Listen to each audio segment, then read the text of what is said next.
Hey, internets. It's Jake from Mini Terrain Domain, and this is Welcome to Paradise, Michigan, a Kids on Bikes RPG that takes place every Thursday right here on MTD at 8:30 p.m. Eastern. If you're not already following the channel, please do so that you can follow the channel, hit the notifications so you'll be aware when we go live every time. Sorry,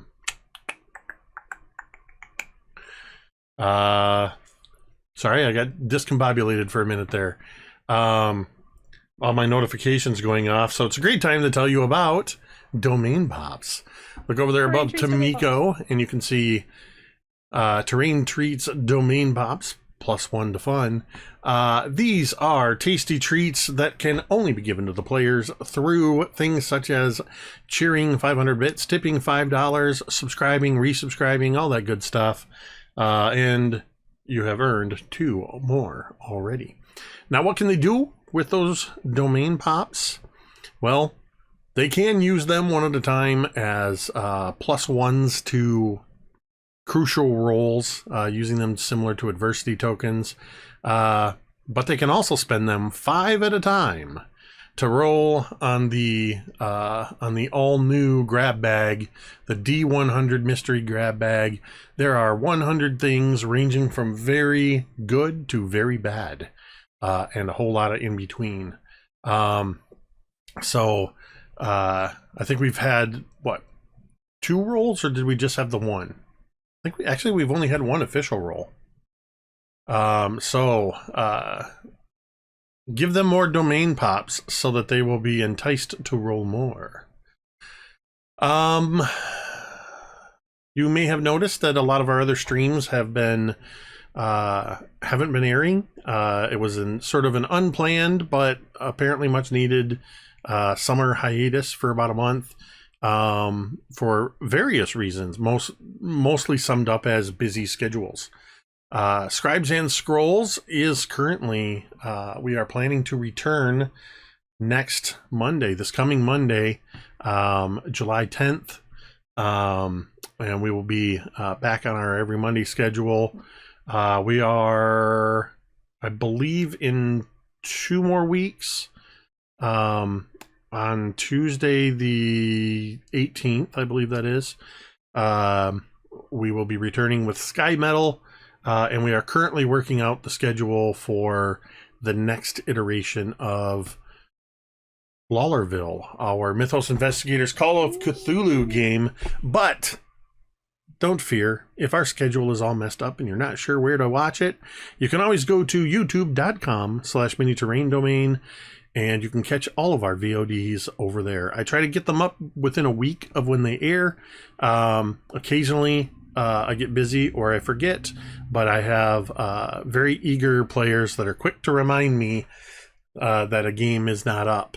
And so I quickly remedy that. So you can catch all of our games, the VODs over there, and put them on repeat and listen to them again and again.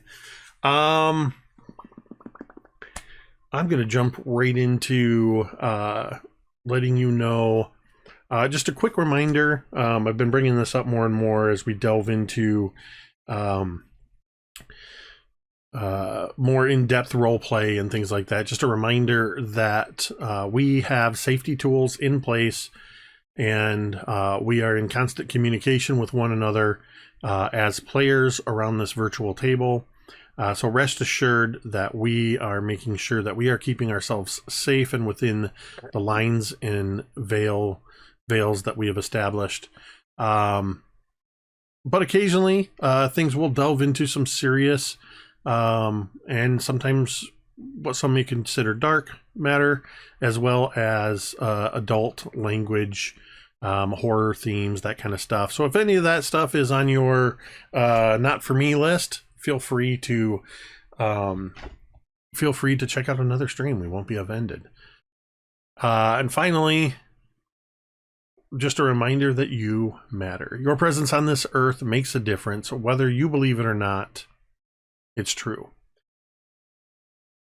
It is okay to not be okay. You can struggle for any number of reasons, but we want you to know that you don't have to do so alone, and it is simple as coming into the chat here anytime, typing !help. You'll see a couple URLs pop up, findahelpline.com, or you can check out takethis.org's growing list of resources. We encourage you to check out those websites, bookmark them, save them for yourself, save them for a friend, and remember, you matter. With that, it is time to welcome you all to Paradise, Michigan. So, in our most recent sessions, things have been getting more and more serious. After your brief foray as tiny tots in the model railroad miniature version of Paradise at Betty and Jude's Crafts and Hobbies, you reemerged back in the real world, Paradise, Michigan, on the beach.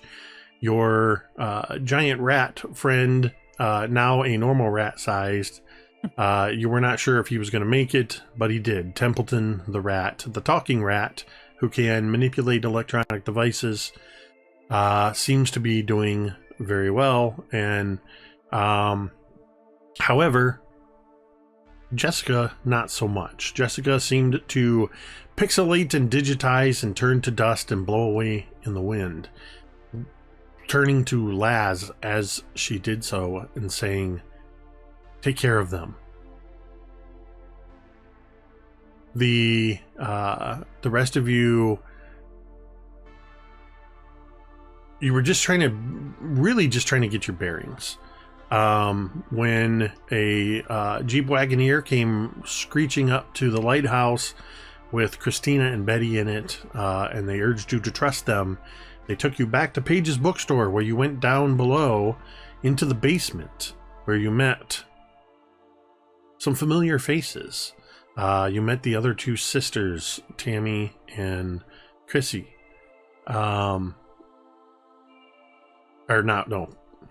Tammy and Nikki. And you learned, you also met Heinz and Shakiti. Betty and Jude were there. You met a group of people calling themselves the Seven, naming themselves Protectors of Paradise. They told you all about the ley lines that have appeared or apparently been a part of Paradise for as long as anybody knows. But only within the last 5 years has a mysterious organization moved in and started to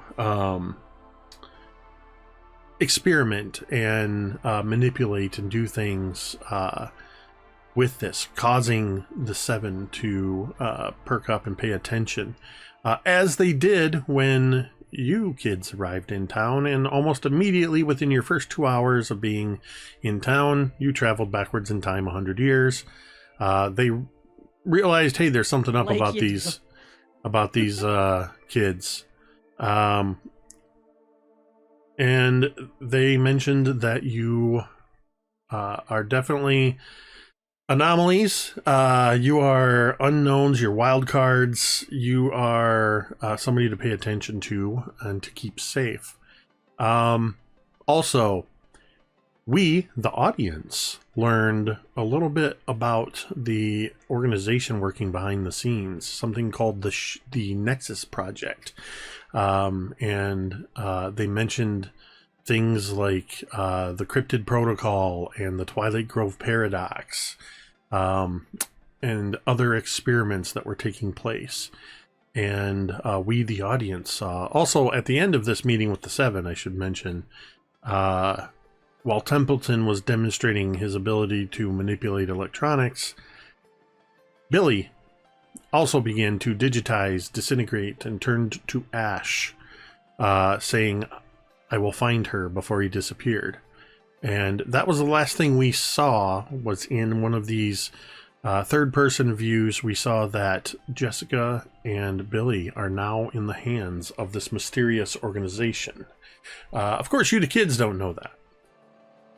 The Seven has urged you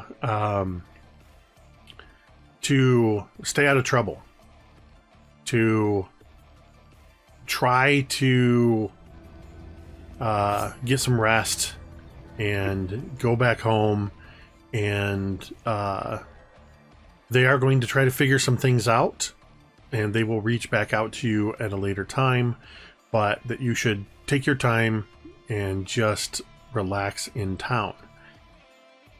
And that's what we're going to find out tonight, is what the four of you have been up to more or less for about a week. And we're going to kind of move around in time a little bit here as necessary, as we look at where everybody has been and what you have been doing.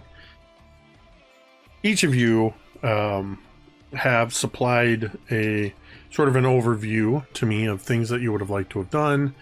And there are places where you are like-minded in your goals. So I will interject when the time is necessary. But what we're going to do right now is I'm going to roll. We have like minds, Jeremy. I know. What the heck? Speaking of Jeremy, I just rolled for Laz. Ooh. Laz. You get to go first. Roll for Laz, please. Roll for Laz. So over the next several days, I would like to know, what is one interesting, and you can define interesting however you wish, person, place, or thing that you witnessed as you've been sort of lying low in Paradise?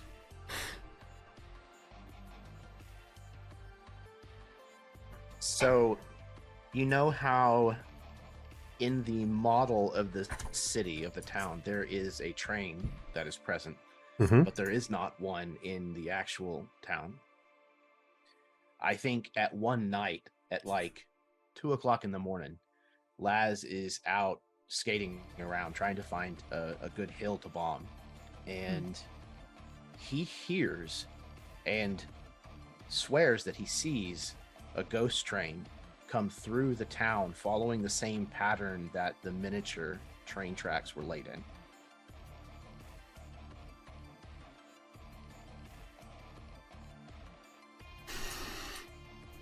Yeah, absolutely. You see this, and it's very much like the train in the layout. It's a diesel engine with a couple passenger cars, some gondolas, a caboose. Speaking of that hill that you're looking for, you find this hill. You actually spotted it, and I believe you even took note of it in our very first, maybe our second session, when you were riding your bikes around Paradise and you were headed towards down in the area near the beach, sort of just past that area where Paige's and Betty and Jude's, and then you go up a little bit, and slightly to the north there's a town square where there's a gazebo, things like that. But along the west part of town and along the lakeshore is an area known as the Paradise Bluffs. In particular is an area that is known as, I gotta remember exactly what this place is called, but don't get it wrong, it is Stone Hill.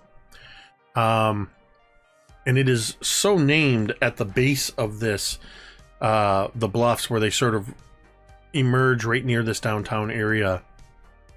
It's a little bit of a windy road, but it goes quite high up into these bluffs, and there's a large sign, very ornate, very well taken care of, with two large stone pillars with wood between them, in embossed letters that says Stone Hill Residential Community.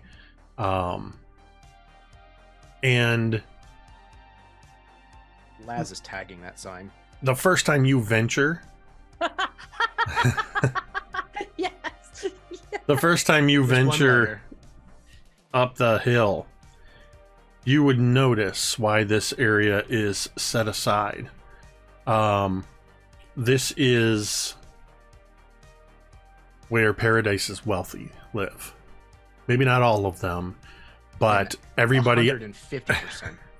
everybody on Stonehill, when you get to the top of this hill, all you see are incredibly large, relatively new. There's one house that looks like it may have been built nearly, not quite, but nearly 100 years ago. But most of them look like they were probably built within the last 15, 20 years. Very well maintained, with the choice views overlooking the Lake Michigan coastline.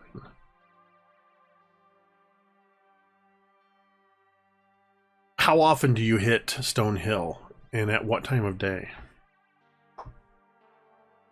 I imagine that he tries to, that he hasn't quite perfected it yet. He hasn't managed to get it all in one run. And he has been trying multiple times every day, but I imagine that there's some asshole in a golf cart that like drives around this neighborhood and tries to keep away the unsavory types, of which of course Laz is one of, at least in their minds. So they run him off during the day. So he has started coming back at like midnight, 1 o'clock in the morning, to do this. And he probably does it at least 2 or 3 times a night. Okay, yeah. So you've definitely been identified by probably a private security person that patrols on their little golf cart to keep the neighborhood safe. The HOA. Yeah. Laz, Stonehill Residential Community. How do you tag that sign? What do you do to deface this sign? I mean, obviously, a can of white spray paint. He just adds that nice, big, fat, thick D right in between the words. Oh. Stoned Hill. I thought you were going to go with Bone Hill, personally, but Stoned Hill works. He might shake it up, maybe Yeah. change it after a while. Wait till they wash it off. I picture this we see from behind the sign. We can't see what you're doing. We just hear psh, psh, psh, psh, psh, psh. And then a satisfied look from Laz, and as you head up the hill for yet another run, the camera sort of pans down in the light of the little spotlights that are shining on the sign. We see that stoned hill with a little bit of white paint dripping down from that freshly painted D. I need to do a quick bit of maintenance here, as let's see who is up next. Well, that's going to be Rosie. Rosie, same question for you. What interesting person, place, or thing stood out to you in this week? Jake, Yeah. can I have her roll on the table? Fuck you. Why? No. Well, this is perfect because I didn't have anything interesting in mind. So Okay, thanks, yeah. I guess. Well, then I won't have to change this. So hold on, I got to do math real quick. So you guys are at 40. You were about to be at 41. So you're going to be at 36. Because So we get to do my favorite thing? here they go.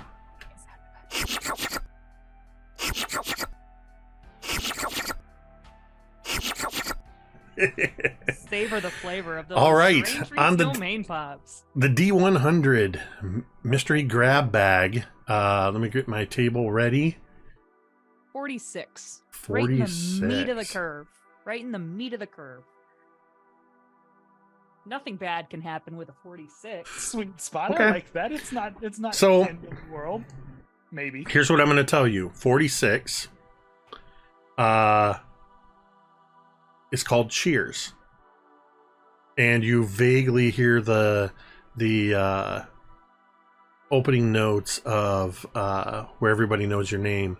Sometimes you wanna go. But we're not going to resolve this yet. I want to hear what your interesting, because this fits, this can be your interesting person, place, or thing. I don't know what it is.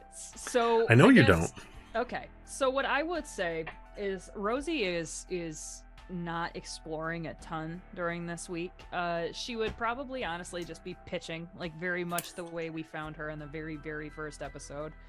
I think she probably had her grandpa drill a hole in a baseball, and she kind of has it like rigged up to a tree so that when she hits it, it goes like, and then comes back, and then she hits it again, and it's like kind of like batting practice, or as close as she can get without a pitcher herself. And then as she, and then some days she'll just kind of be chilling and reading comic books and stuff like that. But she's almost always outside, and she's almost always near that green space or in that green space. And I would say, and Jake, you can determine if this is something she would see or not. She's been really looking for that blue car, that blue muscle car. She wants to see if there's a freaking dent in the door, or a mark or a scratch or a scuff. And if she doesn't see it, she doesn't see it. But So here's what I'm going to do, because it's a week, and we're gonna increase the chance. We're gonna do a D100 percentile check here. So there is a 25% chance of you seeing this car during this week. So I've rolled my 100. Oh, I got a 5.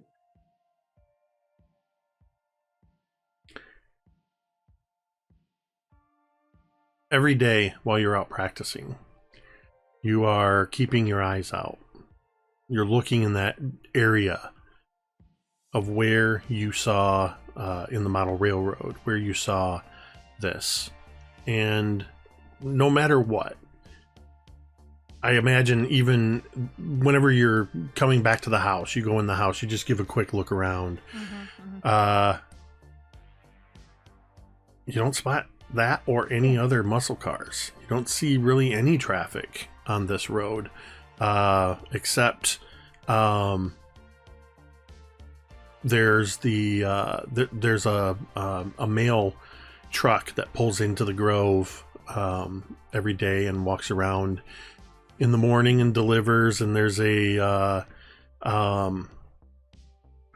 old beat up 1970 something Plymouth Fury station wagon that rolls slowly through town early in the morning and through the Grove, chucking newspapers out. And looks like it's a middle-aged man, not what the usual kid on a bike you'd expect to see, just driving by slowly, chucking these papers out. So, for lack of anything exciting, I'll give you something exciting. You've got something exciting. Then never mind. Then you can see if you still want to do something else exciting. One of the days that you are in the green space alone, you've tied your practice ball to the tree and you're whacking it, and we can hear the I saw that, Jeremy. I know what I said. We can hear the sound, the crack of the bat, or occasionally probably a swear, or rather a whiffing sound followed by a swear. As at some point you get a good solid hit on this thing. The crack reverberates around the Twilight Grove, and as the ball swings around the tree, it comes undone from the string and goes rolling across the green space towards a small collection of bushes that by now you would have known are mulberry bushes. They're not quite ready to eat yet, but they're getting close. There's a lot of green and pale reds and purples. They haven't quite turned yet, but your ball looks to have rolled right up to the edge of this bush. Rosie would see that. She's like, got all of that one. And then she would kind of jog over there and be like, the crowd goes wild. Everybody's on their feet here at Tiger Stadium. And then she just was like jogging over to the thing and kind of doing that thing as she's on her way over to get the ball. And as you're doing that, a man steps out of the bushes. Stranger danger. He is dressed in ragged clothing. He has a shaggy, unkempt hairdo, scruffy, unshaven. Looks like he may have been sleeping in that bush. And he kind of stumbles out a little bit. Shut up, Jeremy. And he looks at you and he goes, the crowd goes wild indeed. That was quite a hit. Yeah, thanks. Sorry about that. Can I get my ball back? Did it go in there? Oh. You mean this? And he holds up the baseball. The ball. Yep. You know, I was all state. Is that right? Yep. What'd you play for? Paradise High School. I was one hell of a pitcher. Yeah, I'll bet. I mean, the This- Paradise Pirates have been strong for like decades, so you don't really have to be a good pitcher with that defense, am I right? This man reeks of alcohol. Yeah. Trying not to set him off. Listen, I would demonstrate my extreme skills for you, but it seems I threw one too many pitches, and I threw my arm out. That happens to the best of them, I've heard. You're new around here. Yeah, I'm just here for the summer. So yeah. Well, Trying to get some BP in if I could get my ball back. you keep up the practice, and don't drink drugs and alcohol. Yeah, I wouldn't dream of it. It's not gonna be good for you. And he kind of stumbles forward and he says, he gets really close to you. And he says, watch your back. They control everything. And he holds your ball out to you. And he kind of shoulders drunkenly past you, shoving the ball into your chest for you to kind of grab hold of. And he kind of bounces off of you and grabs a flask and throws it back, and then kind of, and you just watch him wobble his way away from you as he heads across the field. As you turn your attention away from him and you look down at your hands, you are holding your baseball, but you are also holding a small polished black sphere, polished to a mirror finish and about 1 inch in diameter.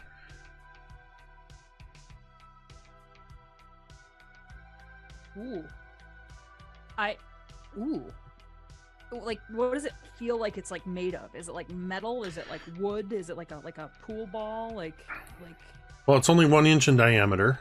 So right. I would say by weight and the smoothness of it, this is the most flawless, pure marble, jumbo marble you've ever seen.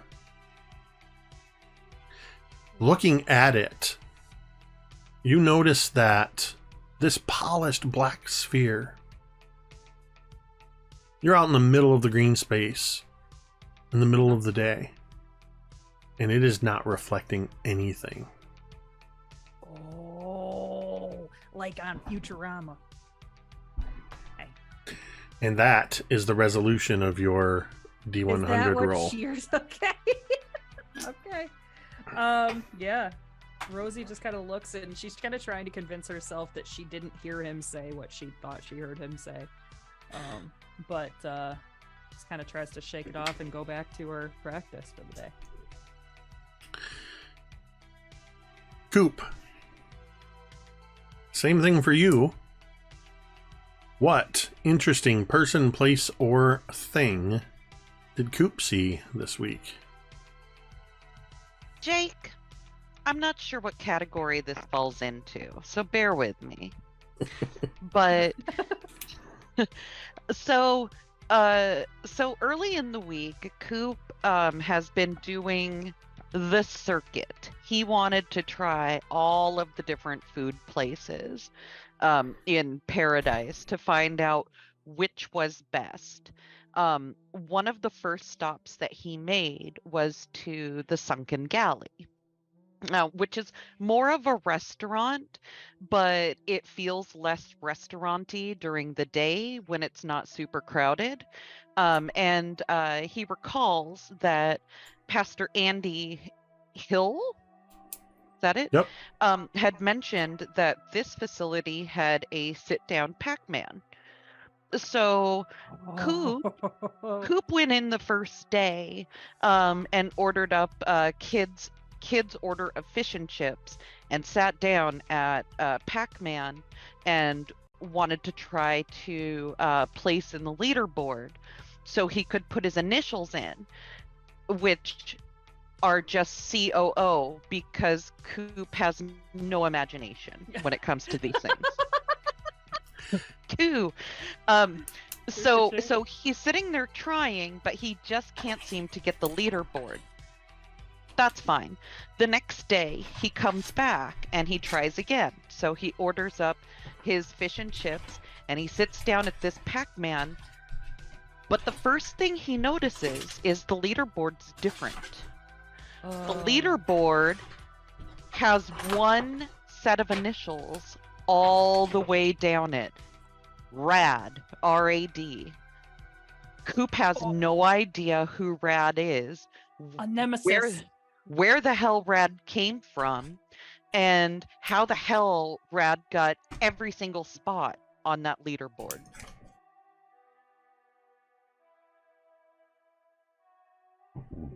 I will say, I'll interject a couple things. One, the reason you notice that all of the things have changed is because the first day that you were there, all of the initials were, except for there's like a top 10 names that appear on there, and the bottom 5 were random initials, but the top 5 were all HDG.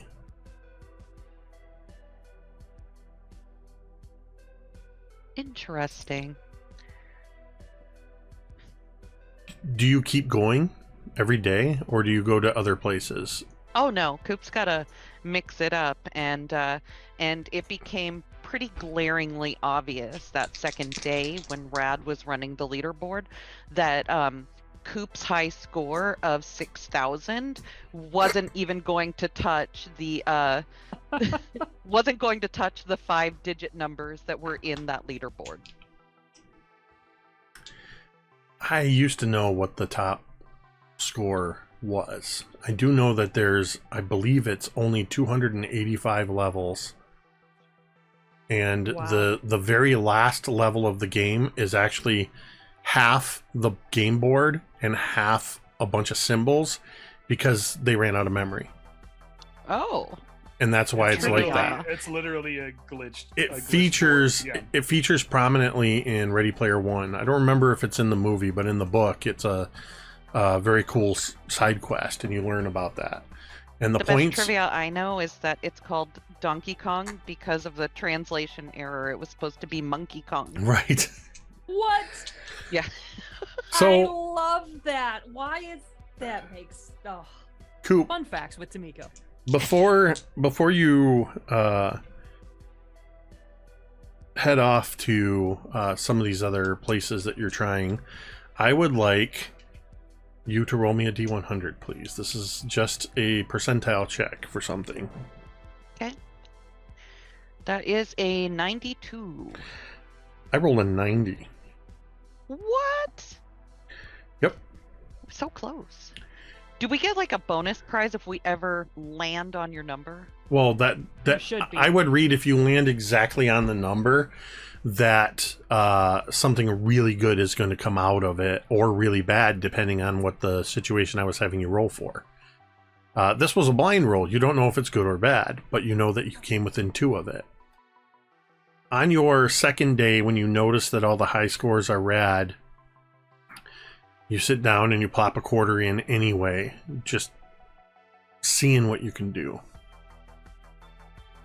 As you are doing this, you know how when you're playing a game and you're just so ratchet, just focused on it, but somebody is standing nearby watching, and you can't quite turn to look. The dark reflection in the glass. Well, except maybe. this, because it's one of those tables and it's in a restaurant, it's a 2-player table. A person takes seat at the opposite side of you. Ooh. And does not say a word. They patiently wait for you to use up your last life. You did so much better than I did. That was awesome. Nerds. Amazing. Wow. I look up and look at the person. Nostalgia. Sitting across from you is Heinz de Gauner. Hey. The initials. Do you say that to him? No.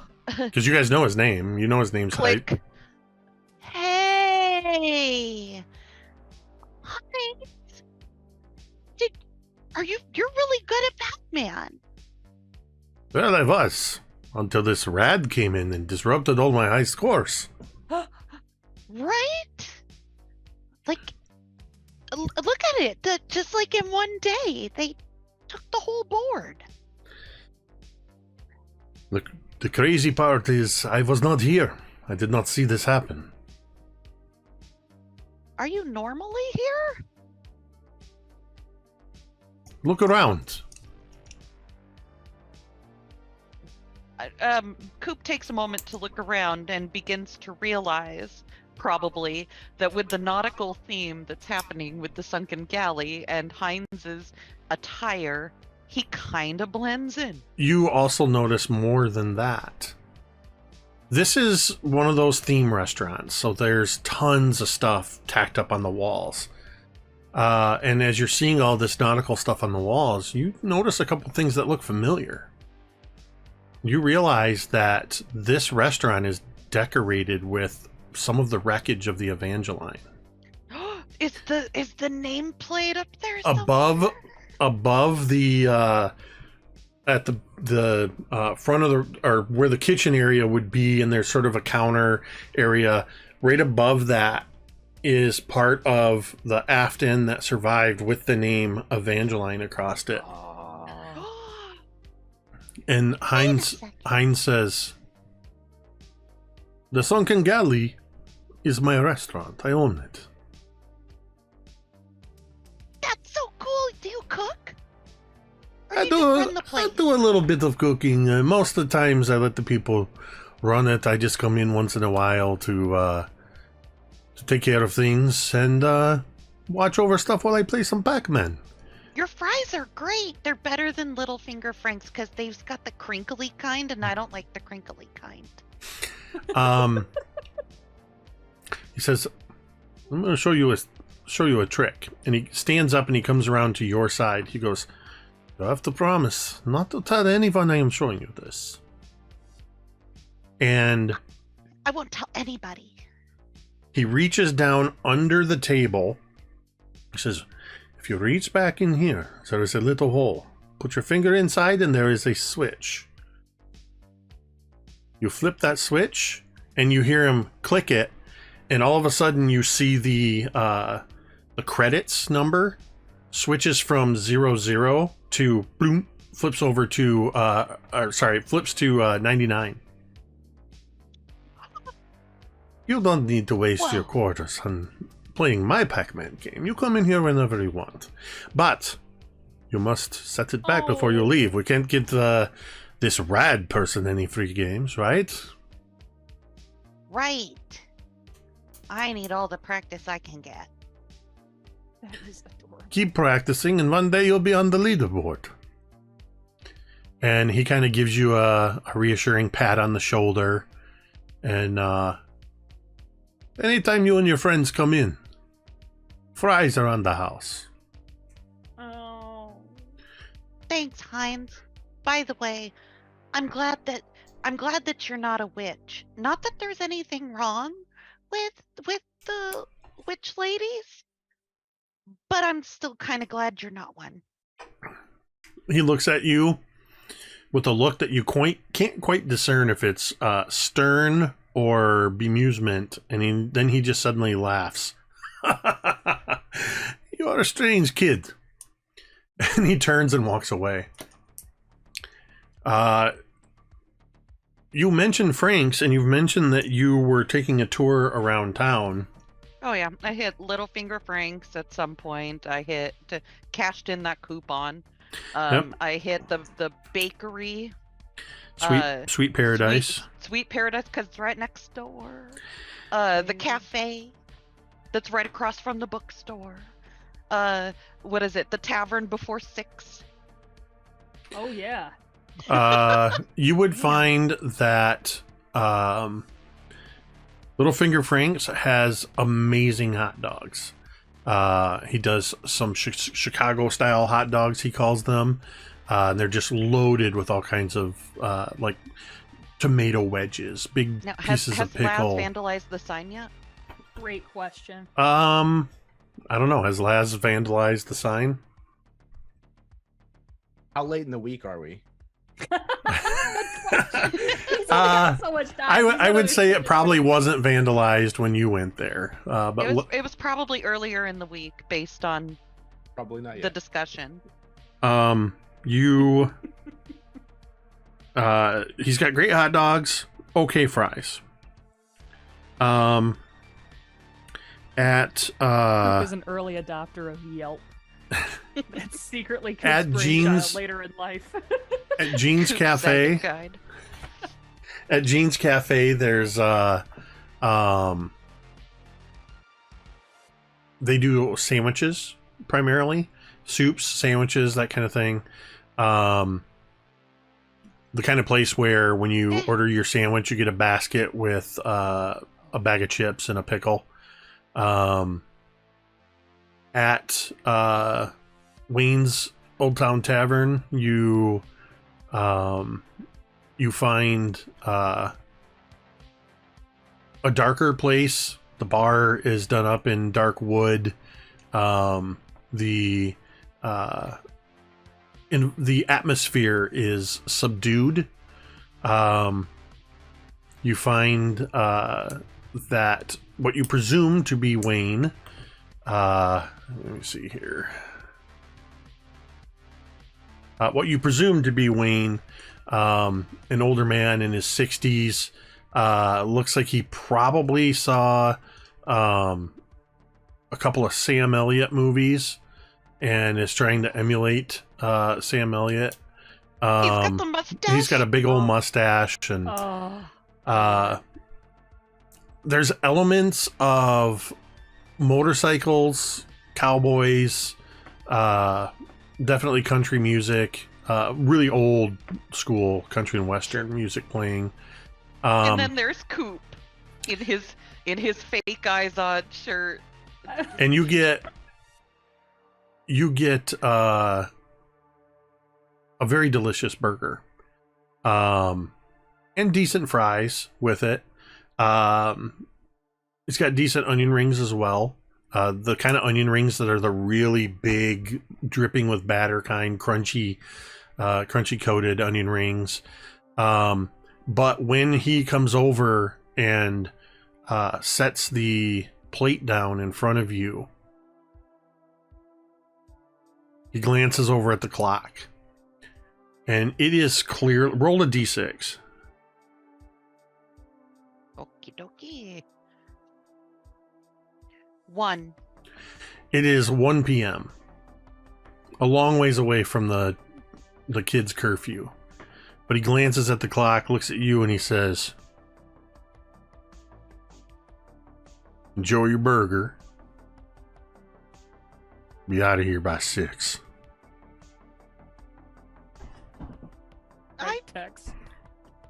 I'm pretty sure I can manage that, sir. Thank you. Coop.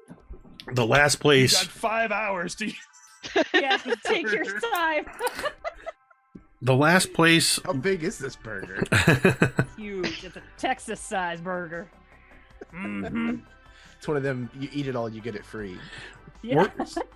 We're gonna save your visit to Sweet Paradise for a little bit, because I want to know what Oak has been up to this week. Oak, what interesting person, place, or thing did Oak see this week? Man, what did Oak see or do? Interesting person, place, or thing. You know, I have been really hankering for a music shop. Got just the thing for you. Music shop. Yeah. Not on the main street, Okay. but okay, this is weird. My browser just froze for the first time in ages. Dun dun dun dun. Yeah, I don't like it. It's a bad sign, guys. It is. It's the fucking Nexus Project. They're The watching. omens. The omens. Why is it always me? I also have to ask that. Why always me? Hey, You're a while paradox. Jake's You're an trying to anomaly. sort out his I got it. frozen browser bullshit. Go to Dude. teespring.com. Welcome to the cult. You find, not on the main street, but a block south, there is a large storefront. It almost looks like two storefronts were put together and then the wall knocked out to make one store. This one stands out a little bit because the front display windows are actually angled in slightly, with doors off to either side. The business is called Boomtown Sound and Video. And walking in, you see that Boomtown is the place to buy records, cassettes, 8 tracks, or even the latest high fidelity audio sound, the compact disc. Boomtown also hosts a large selection of movies on VHS and Laserdisc. And in the back of the store, off to the left-hand side, you see there's an area where some steps go down. And there are pinball games, a couple arcade games, a foosball table, pool table. And there is a man who looks like he's probably in his late 20s, early 30s, tall, skinny, long, straight, dark hair, little bit of a wispy mustache and beard, and a similarly aged woman, blonde, curly hair, much shorter than him, that are behind the counter.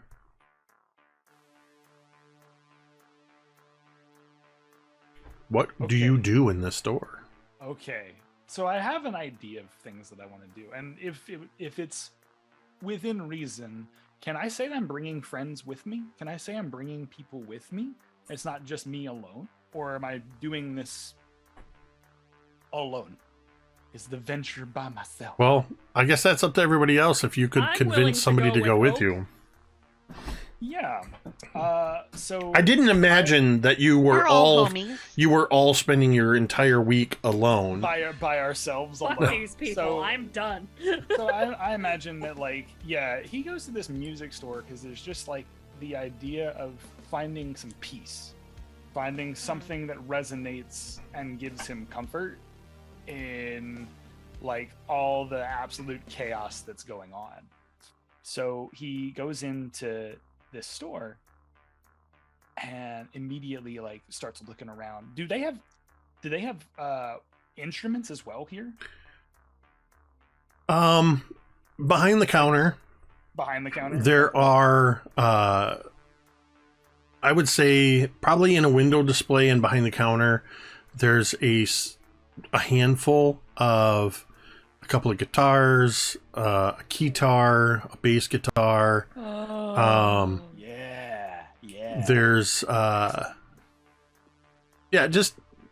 just a handful of things. Not a whole lot, but Nothing too fancy for the uptown cities. in but- fact, when you walk in, the enough to be- guy that's behind the counter, he's sitting on a stool behind the counter, and he's leaning over, and he's got a bass in his that he's holding, and you just hear this sort of doom doom doom doom doom doom doom doom doom doom doom doom doom, and the woman turns to him and goes, no no no no no no, and she moves his hand a little bit, and then you hear him kind of change it up. She goes, yeah, that's it.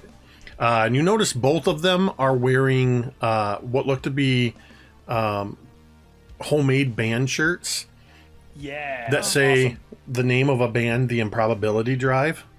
Awesome.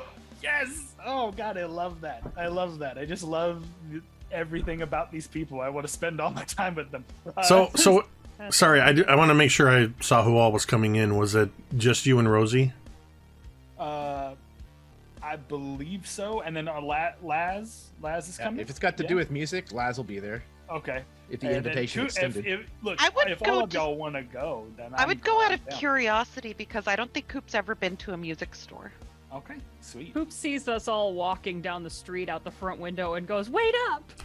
Wait up, guys!" Coop's so confused. He's like, "You guys buy music? You don't just tape it off the radio?" Wow. You can buy music, yeah. I mean, come on, let me show you. I mean, like, this is cool though. Aw. Like, and he'll like go through, and he's just like immersed in this space. And then obviously in the back, there's all those pinball games and all the arcade games. I mean, like, look at how cool this is. There's like everything here. Why are they all trapped in these big plastic cages? Yeah, absolutely. All of the cassettes and the album, CDs are in the those cassettes and all that. those stuff, long yeah. plastic things, the anti-theft devices. Yeah. Amazing. Those are they put them in those plastic things so that music stores could repurpose the bins that used to use the LPs. Oh, Mm. very Oh, nice. That's why. Did not know Nice. that. And that's 80s facts once again Mhm. with Tamiko. Welcome. I'll just say, Doghammer 13 in the chat caught my hometown reference. There was an actual Boomtown sound shop in Hastings for a very long time. Oh, This is sort of an homage to them. I love it. I think that Oak, he's got a couple things in mind. So he like goes over, obviously, to like listen to. He's like looking through David Bowie albums and things like that. One of the ones that come up though in his mind is Tears for Fears, Mad World. oh. And like I feel like that's instantly something that he would want to try to find and pull out. if the shop owner would allow, like if he could like bring up, I don't know if this is even possible because I have never experienced this, but in a small town shop, I imagine like if a kid comes up and says, "Hey, I'd like you to play an album right now, could you do that?" Possibly seeing if someone could do that for them, just to hear it in the store while they're shopping. Yeah, when you walk up there, the guy looks over at you and kind of throws his hair back out of his face, does that, tucking it behind his ears. He takes the bass off and sets it down. Sup, little dude? Oh my god, Hey. this is my new favorite NPC. I love him already. Hi, sir. I see you got a wonderful instrument there. But I was wondering if maybe I could listen to an album with my friends while we're here. Would that be all right? Depends on what you had in mind, man. I like Tears for Fears. So could you like put on Mad World for a bit? I think that'd be kind of cool. Hey, Carlene, this kid wants to hear Mad World. She looks over at you and she goes, "Good choice in music, kid." And Thanks. she leans over to one of the keyboards and she starts to play the opening notes of the song. And then she goes, "Just kidding." And she goes through there's a whole rack of cassettes. And she just kind of flips through, does this little brrr, grabs one, sticks it in, and you start to hear the opening of Mad World, and then she turns up the volume as there's now a montage of you kids going through the music store Yes, set to Tears I for love Fears it. That's World. That's amazing. That's awesome. This So doesn't one, sound like Tears for Fears at all. They do the shout song.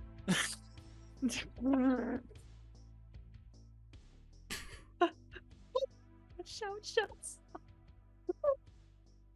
Oh god, I love poop.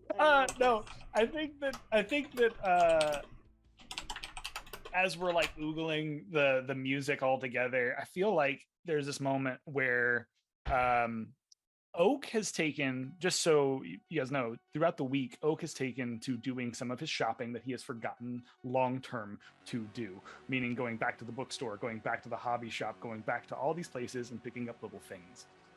One of the things, Jake, that I would like to do is I would like to pick up a set of guitar strings, specifically like a good set of metal guitar strings that I can perhaps use otherwise.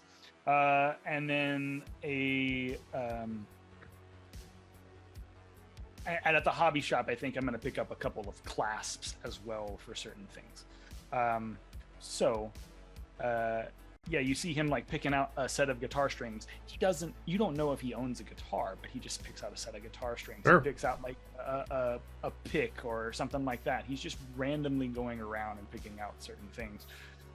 But you can see he's got his mind is on a one track and he's just kind of vibing to the music that's in the store. So if it flips over from Mad World and switches to another song, he's just enjoying this. This is an 80s montage, so the song will last as we kind of dissolve and cut Yeah. to all the different stuff you guys are doing. In fact, there will be one of those almost like as you guys are moving through the store, I picture almost a Breakfast Club like Breakfast Club, montage. yeah, exactly. And then yep.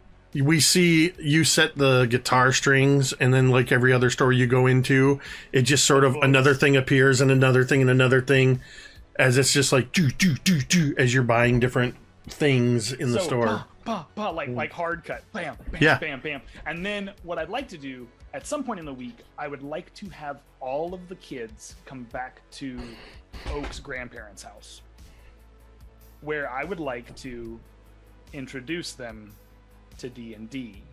If they have not played, Oak would like to introduce them to D&D at some point in the week.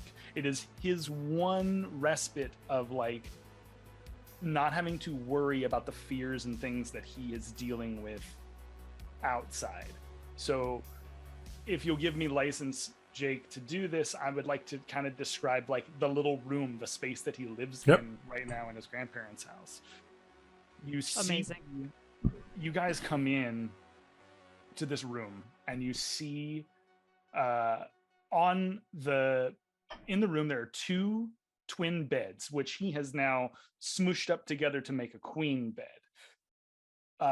There's that big like sunset window that looks out into the green space, and that's where his camera and the charger is all set up away from, like, near the window. Outside of that, you see like this old 1920s 1930s bureau cabinet that has been put up like by his grandma in the corner, and it's got like the old wooden roll top, and inside of that desk, inside of that space, you see where the map has now been placed, and like all of the conspiracy freaking string is up on a wall. There's a corkboard piece, because he knows for God's sakes he cannot put an actual pin into his grandmother's wall or he will die, right? So he's got it all set up, and there's all these like faces and all of these questions and all of these things. You finally get to see his conspiracy board, but then around places on the desk and around places on the different shelves, you see pictures that are not just of him. You see pictures of his sister, you see pictures of his 2 sisters, you see pictures of Shabri, and you see pictures of Holly. Holly is the younger one, Shabri is the older one, but Shabri looks a lot like Rosie and Jessica in terms of like this. You see pictures of Shabri in more Jessica style because she's a pageant queen, right? So she's got these pageant pictures that her grandmother has now held on to. And then you see other pictures of Shabri, though, that are much more like tomboy and punk rock and like the D&D and all the sports playing and stuff. And that's where you get all those tie-ins. But then he sits you guys down. You see him pull out an old, you see him kind of drag out an old Jim Rummy table that is in the closet that his grandmother uses for like game playing nights, right? And he'll pull it out, and he'll pull out the map, he'll pull out all the stuff, and he'll sit you guys down for a game of D&D. Just one night, just to see if you guys want to do it. He sits you guys down. He says, look, I know it's kind of a nerdy thing. I get it. And God, some people, my grandma included, sometimes they're like, that game is Satan. You shouldn't be playing it. All that kind of stuff. But I'm telling you, I think it's great, man. I feel like you guys would really enjoy it. So how many dice do you need for this? Yeah, your dice are weird. Is that They're crayon? shaped funny. I mean, they're well. I had to make the map somehow. I kind of drew it out, but I'm. And No, not on the map. In the dice. On the dice. Yeah, I mean, look, they're not the I best. didn't even know they made ones that weren't square. Oh well, yeah, they got lots of them, and they do different things. He'll go about trying to explain D&D to you guys, but then he very, very poignantly says, if you don't mind, guys, we've been going through a lot, and I just wanted to kind of give y'all some gifts. Is that cool? Oak? Yeah, I mean, look, it's gonna be a rough time, and I just want you guys to know that I care. You didn't have to get us gifts to show you care, Oak. This you're wonderful, fun game that you're proposing is thanks enough. You're sharing your math game with us, so. Yeah, I guess. Okay. Already bought pizza. But yeah, I mean, hell, I'll take a gift. You're gonna get one back, though. You're gonna get one back. Okay, sure. And you see that at some point in the week, I think this game is at the very end of the week because it's like oh my god. he's worked up to this, right? He's had time to prep. He's had time to figure this stuff out. Uh-huh. You see that he takes out these necklaces that are made out of the guitar string that he bought from the guitar shop. He's made little very simple clasp guitar string necklaces for each of you. Oh. Based on the class that he thinks that you would be associated with. So on Laz's, you see he pulls it out for you, Laz, and it is the sword of Conan that he had for himself. The minute he has wrapped the guitar string around the hilt, like as perfectly as he can, and then tied everything together. All right, Laz. So hear me out. You can say no to it, and that's totally fine. But I think you're the fighter in this party. I really do. Now, understand, when you're a part of a party, y'all work together, and you use your powers to help fight off the evil. Okay?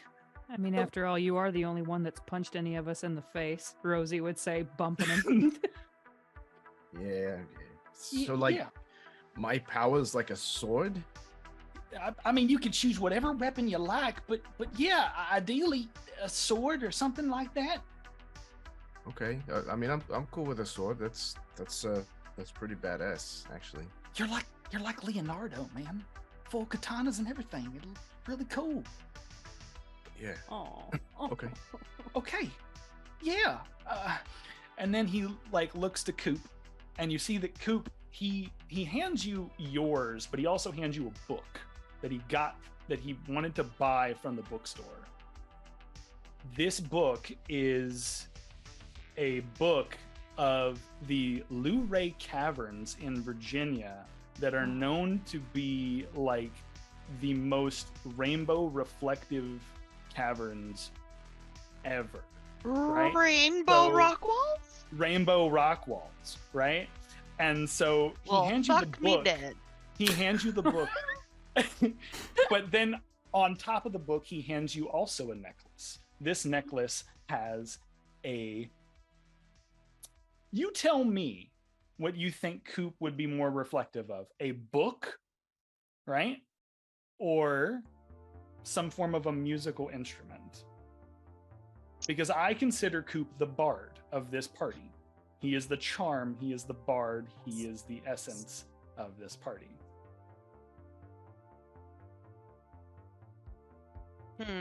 I think maybe book.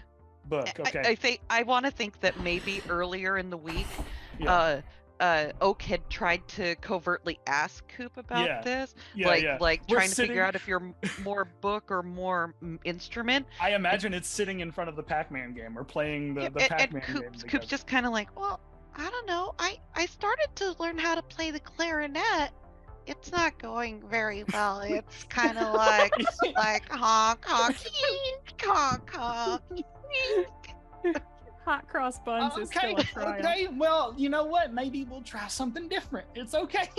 And immediately he's like, book it is. We're getting the book.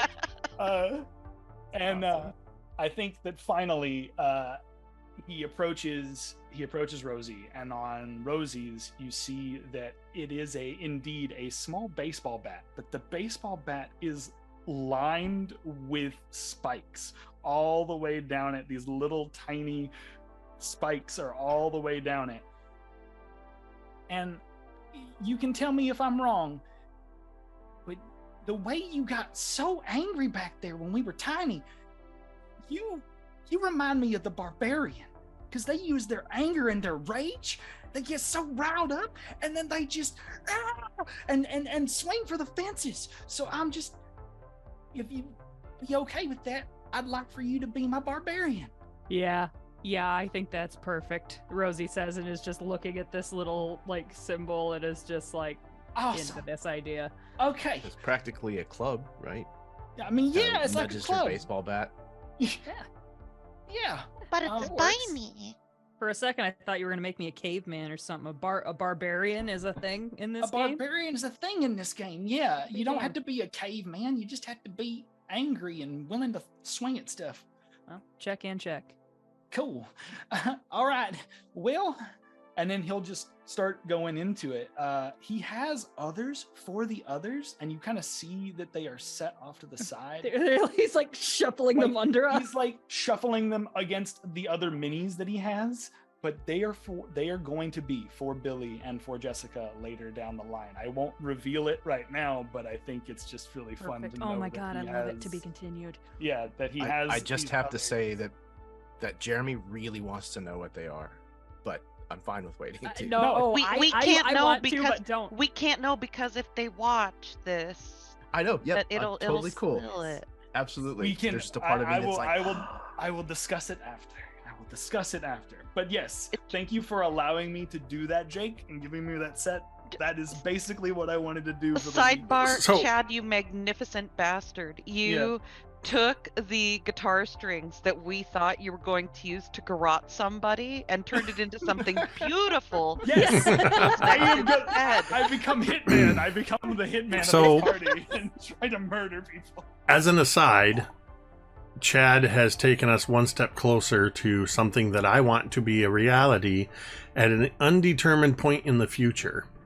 Is I want you all to play and run a D&D game as your characters playing characters.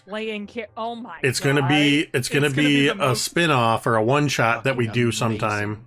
Inceptionist I'm thing so ready for this. I've It's- ever done, and I'm so happy. For It's it. literally going to be Whoa. it's literally going to be it sounds like it's going to be Chad as Oak as the dungeon master, and you all are going to play. Oh. And if it'll be fine because I imagine this will be something you guys do periodically Well, for I think Billy also- Billy and Jessica to be involved as well Oh my god. at a later think also time. This you is something see I'd like that- to do. Yeah, you see that Oak also puts one around his neck because he has to be a part of this party. What does yours Oh. have on it, Oak? Yeah. It's a wizard's cap. It's the full-on like nerdy ass wizard's cap, and like the really long, crinkled wizard's cap. It's a floppy hat. Yeah, it's a Well, it's, floppy hat, but it's also like, it's like Merlin's hat from that cartoon. yeah, Oh Yeah. yeah. Well, That's not that I've seen it exactly or it. anything. not like you've seen it or nothing. No, Laz, absolutely. Like that. That's cool, man. So then, yeah, he'll go into this whole thing and like, are y'all ready to roll? Let's do it. And like that night, they'll kind of close on that. I think you'll have like some really like, I don't know what song would be playing, but I feel like the outro would be a new 80s song that would just carry into the next scene. Voices carry. Oh, it's 100% Metallica.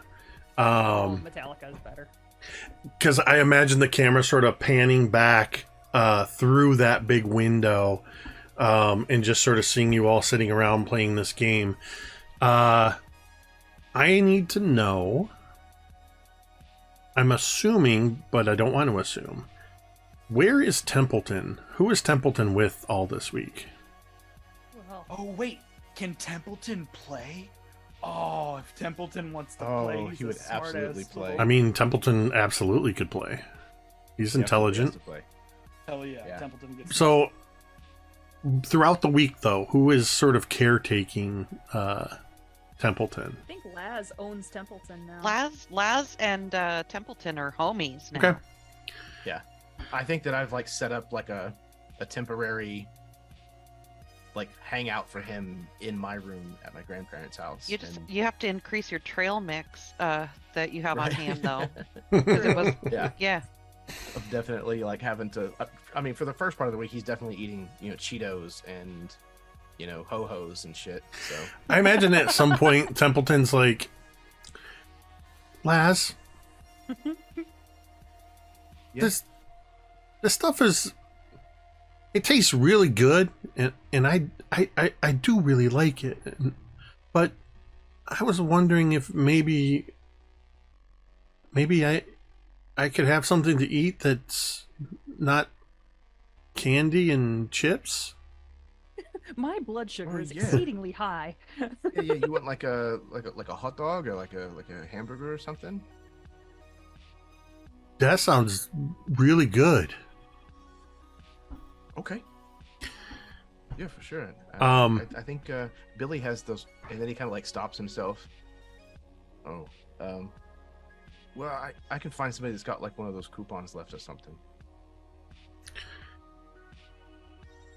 And so at some point, Templeton basically tells you, and you start getting him more varieties of food, so he's not just eating junk food. One night, sometime in the middle of the week, perhaps, we see Laz. You're back at your grandparents' house. It's nighttime. You've come back from bombing Stoned Hill and skateboarded back to Twilight Grove and snuck in through the window. The window's cracked open a little bit of breeze. We can hear the crickets outside. It's about 3 o'clock in the morning. And you are asleep in your bed. What memory, what painful memory turns to nightmare?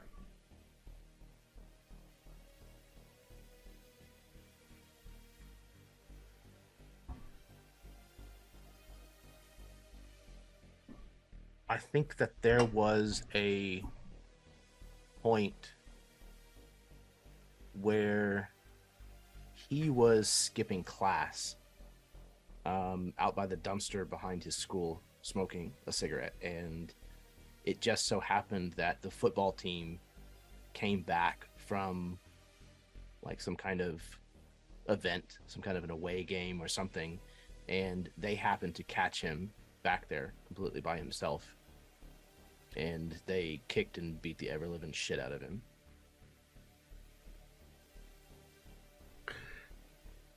It started with pushing. They surrounded you. It ended with you bloody and bruised and tossed into the dumpster.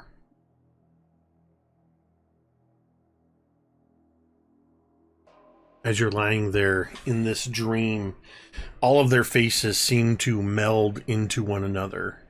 They seem less like individuals kicking and beating you than they are like the creature from the movie The Thing. An amorphous blob that has multiple arms and legs and teeth. They laugh and jeer you with one voice. And even as their laughter starts to fade as they walk away, and you're lying in the sour milk of the lunchroom milk cartons and the refuse of the day, alone in this dumpster, staring up at the sky, you hear,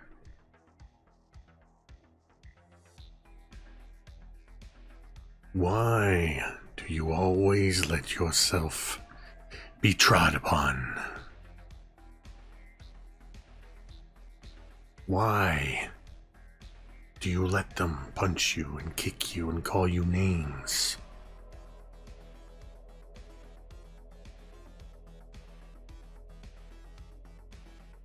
There wasn't a whole lot of letting that was happening, you know? Maybe you should have seen that. I didn't let them do shit, okay? It's hard to do anything about it whenever there's fucking 20 of them. I think you wanted to get your ass kicked. Oh. Why else Is that were what you you there? thought? You knew they were coming. You were daring them. fuck did I do? How did I deserve this?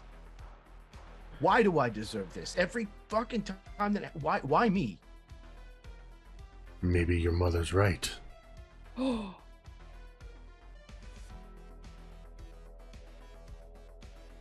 What are you gonna do to stand up? Stop lying on the ground. Stop getting your ass kicked and start kicking asses.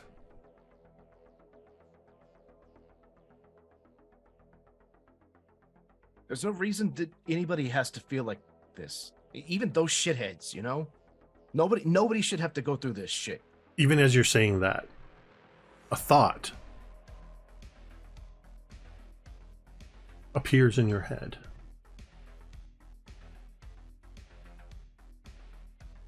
The gun that your father keeps locked in a box in his closet.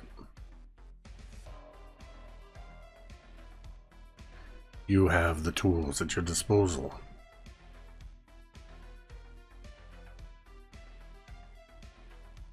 He's visibly shaking. No, I don't think so. No,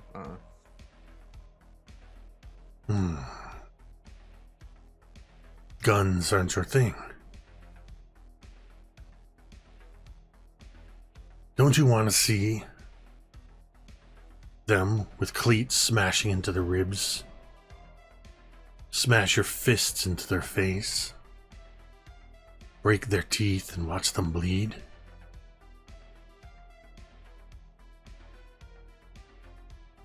No, I don't want that. No, I fucking don't. You know, I just want them to stop. That's all I want. Nobody fucking deserves it, man. Nobody should have to feel this. Nobody should have to feel like it. Nobody ever. I'm not gonna be the one to do it, you know. So fuck you, whoever you are. You hear somebody walking outside, and a person peers into the dumpster, looking down at you. And it's your mother.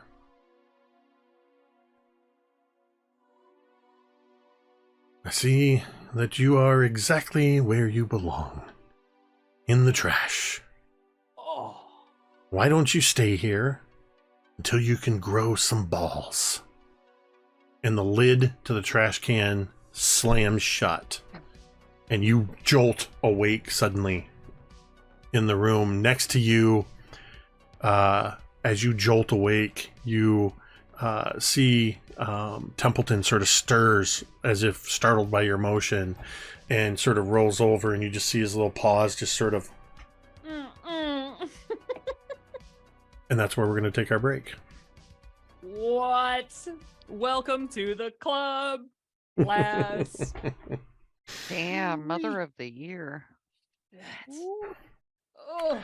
All right, we're going to take a about a 10-minute break, and we'll be sounds back very for neat to me. the second part. See you in a few minutes. God.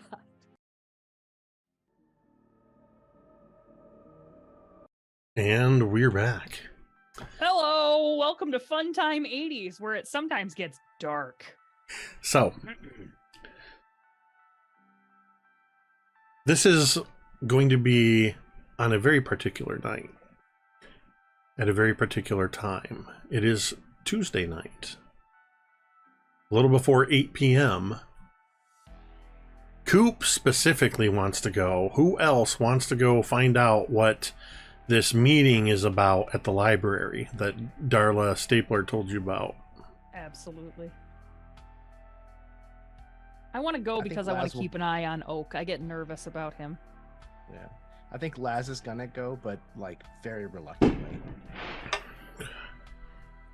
And Rosie's going to give him shit because I'm sure he's grumbling the whole way.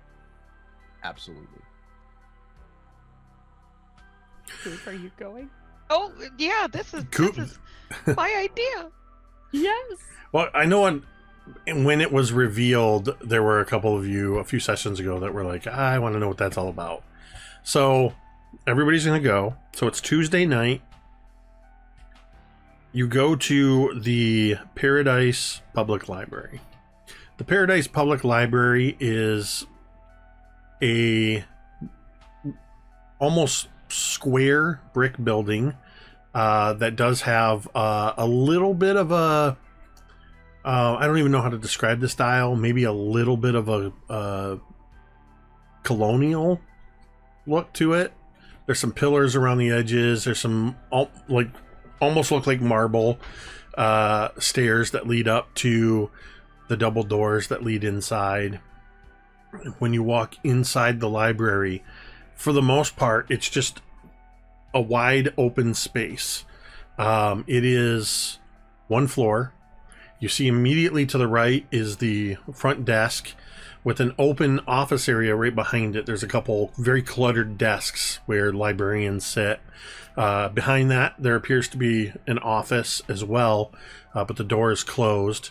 Just past that is a large set of card catalogs with the reference shelves just behind that. Off to your left, at the front part of the library, is where all of the periodicals are. So there's tons of current magazines. You can see Popular Mechanics and Time and Newsweek and Better Homes and Garden, even more niche magazines like Omni is over there, as well as several different newspapers from around the country, the New York Times, the Washington Post, those kind of papers. Just past that, again off to the left side, you see a table with two very large sort of tan looking CRT monitors with large tan keyboards behind them and giant devices next to alongside them that say in silver letters 8 megabytes ice drive. There are 2 computer workstations at this library. There's tables scattered around. You can see the children's sections off in the back left, off in the right, in the corners where the fiction is, sort of in the middle. There's a variety of reference or nonfiction books. They have a little bit of everything you would hope to find at a library, but not a lot of everything. But you do see straight across from the entrance that there is a room that is open, but it's at what would be the back of the library, and it seems to be a separate room with a table, and you can already see people are gathering in there. As you walk in, you see the librarian that is looks to be a middle-aged woman. She wears glasses on a chain. She has short dark hair that's graying. She's wearing gray slacks and a lavender blouse with a darker purple vest over it. And as you all walk in, she just kind of looks down and, library's closing in 30 minutes, kids. Well, actually, we heard there's a meeting tonight, and Darla Stapler told us that we should swing by. So, here we are. She looks at you. Each one of you.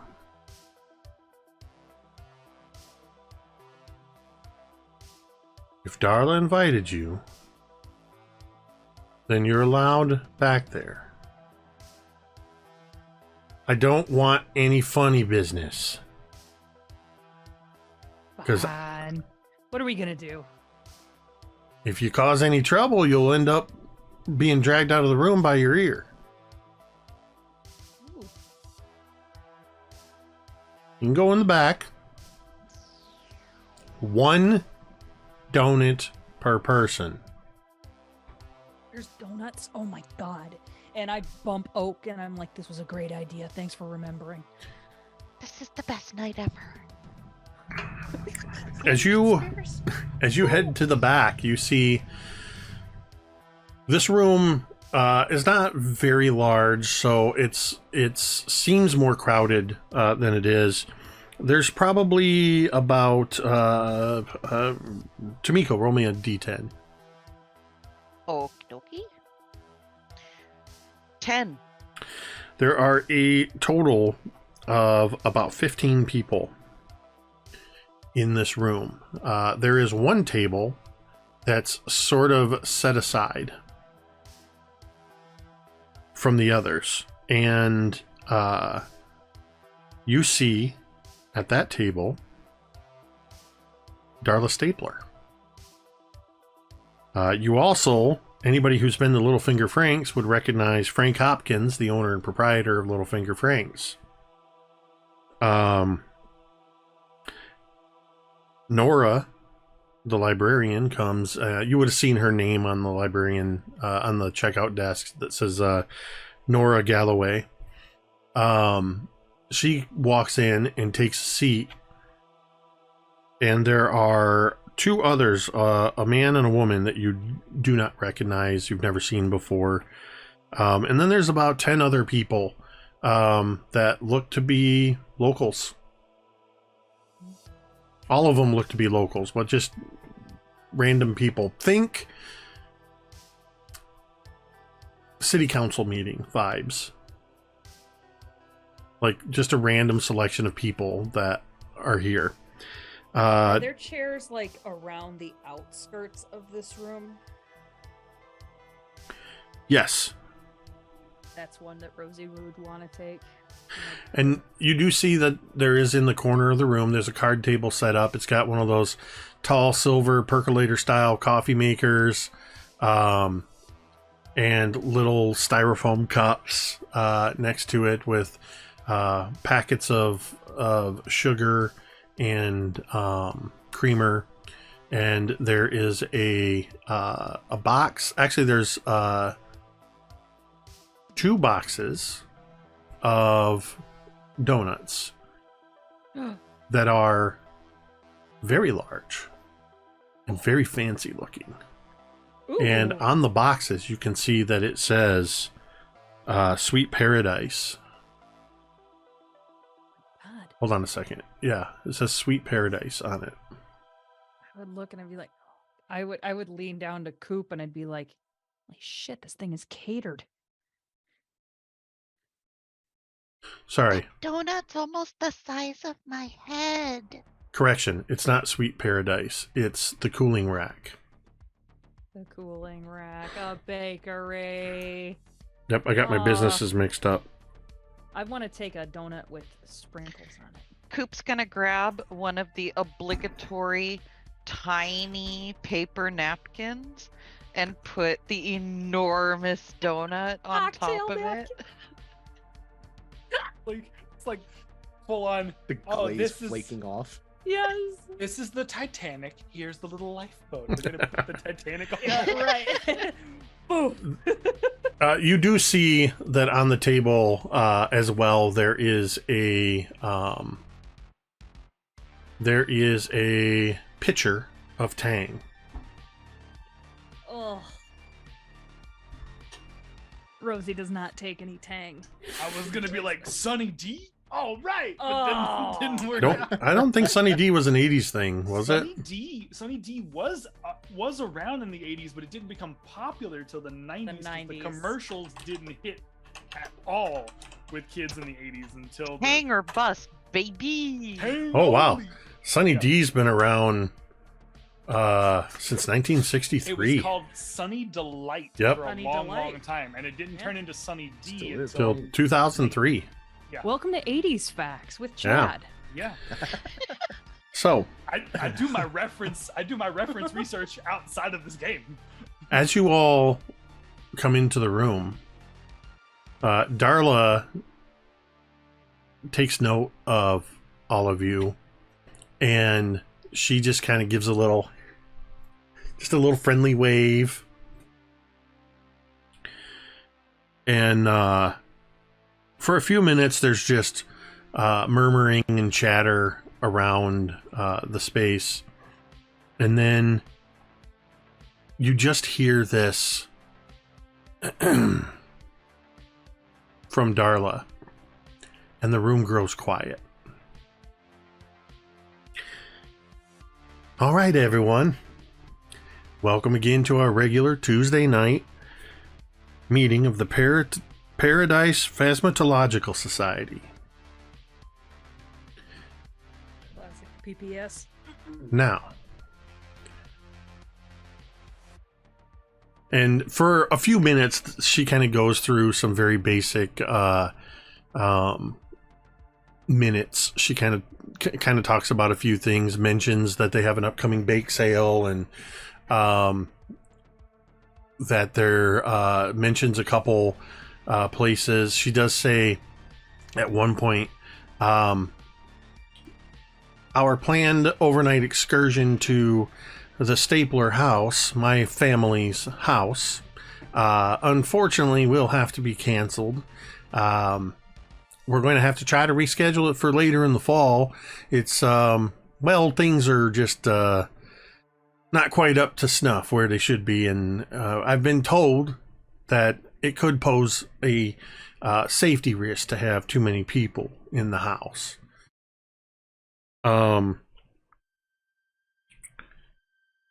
then she opens up the floor to she introduces herself as the chair of the Phasmatological Society. She introduces Frank Hopkins as the secretary. Molly Moses is the one unidentified woman. She is introduced as the treasurer.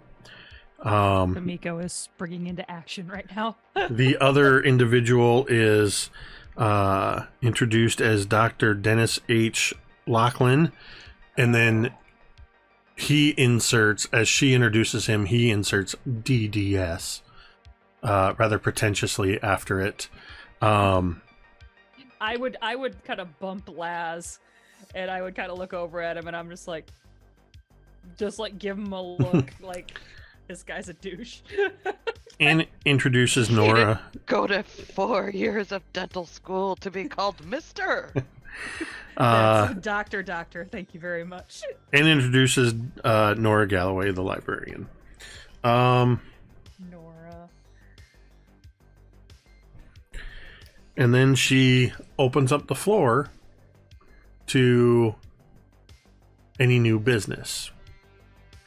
As soon as she says, and you can see she's looking around. She kind of looks at you guys, and she looks around. She seems to catch eyes with somebody. And now we're going to open the floor to new business. Immediately, an older black man wearing bib overalls, very gray hair, flannel shirt under his overalls. He stands up very quickly.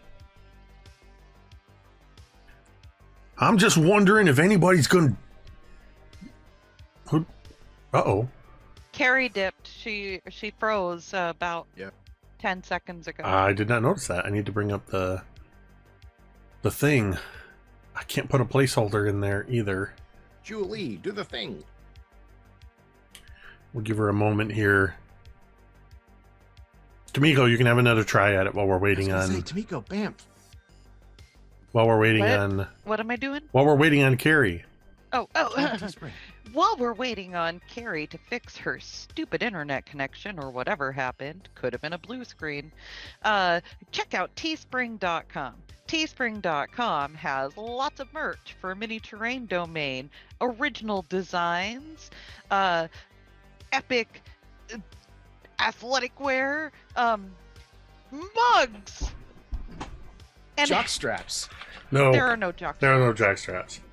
That is false advertising, Jeremy. Although, if I wanted to, I could put I could make MTD merch that is boxers, leggings, phone cases, All sorts of stuff. I keep it limited to t-shirts, stickers, and mugs. Coop has devoured most of his donut by this point. It's just a tiny little edge of the crescent left. Wow, I'm not even seeing a message from Carrie. Oh, no. Aren't you homies? Can't you text her? I don't have her number. Imagine We she communicate passes. on every other social platform. What do I need a number for? I have numbers. Yeah, I imagine that Laz, like I said, he probably got coffee and put like 4 packets of sugar in one of those tiny styrofoam cups. Yep. He doesn't necessarily like coffee, but he feels like that's the thing he should be drinking. It's especially very when- mature. have to be Exactly. an adult right now. I have to Exactly. adult in this moment. The He's children are very watching me. He's very much posturing. But Is Laz aware though that coffee and donuts is the traditional food fare of the police? maybe You're he probably eating- is, at least the you're- donut part. you're But he's got a eating- bear claw, so it's different. Oh, it's different. It hits different. Nice. I mean, he's not going to turn down a sugary confection. He is still a kid. All And right. he absolutely parks himself against the Jake. wall Sorry. next to Rosie because he doesn't want to be in the middle of all of that. Carrie's back. I know. Back. Sorry, I let her guys. back in. He has to let me in. That's part of the deal these days. Sorry. What's happening? So, as I said, this older black man in bib overalls and a flannel shirt stands up immediately as Darla opens up the floor. New And he says, I'm just wondering if anybody's going to do anything about them damn cats. Oh, Jesus Christ. Everywhere, And I'm like, did we stumble into a town hall meeting? everywhere I go. I can't do my business without one of them cats spying on me. And you do hear a Nickname his couple bathrooms for people. that. A couple people are murmuring in agreement and just kind of nodding. And Darla says, all right, Otis. I've told you. Every week you bring up the cats, and every week I tell you. We have talked to the sisters at Page's. And every time we go there, they assure us they only have the one cat. And we've only ever seen evidence of one cat. Nobody else in town has seen all these strays that you're talking about. But we'll keep our eye out on them. Now, what I was hoping for was maybe if somebody had anything of a more phasmatological nature. You know, that is why we are here. You go to the city council meeting if you want to get involved in local ordinances and such.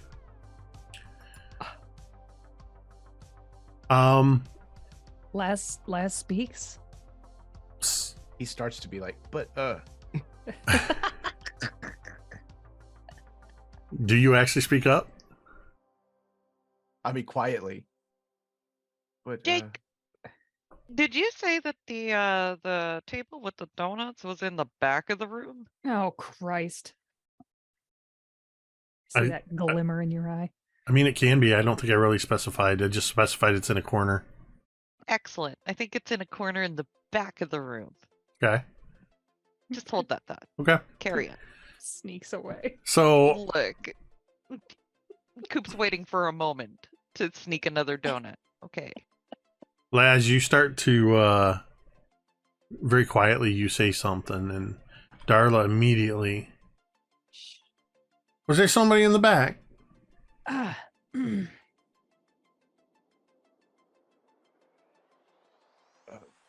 no. It's okay. Go ahead. No. A Laz. a woman who looks to be about maybe in her 60s.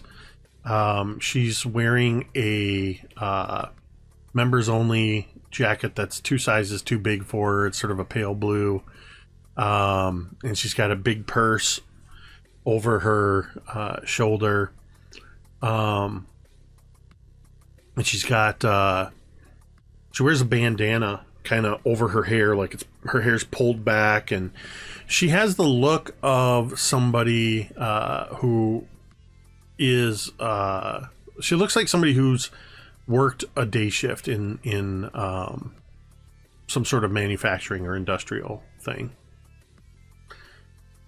And she says, stands up and very quietly says, "Oh,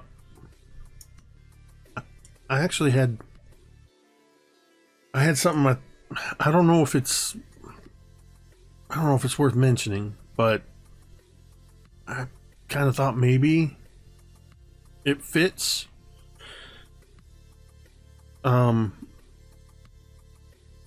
Shirley Jones. That's my name.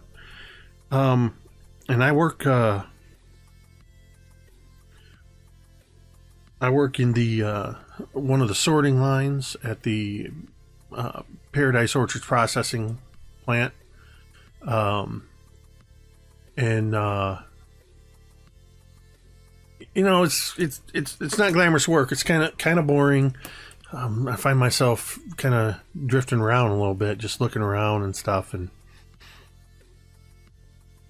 it's not uncommon for there to be executives in the building. You know, we see people in suits all the time, and they go up into the office occasionally, and come out on walking the floor and checking on things. But I've noticed in the last week or so, there seems to be more suits, and they seem to be very agitated. Something's got them worked up, and it doesn't seem to have anything to do with the plant. Production's up. Everything's been going great, but something's going on there, and I know we've heard talk that some people think that, and then you hear a voice speak up in the back.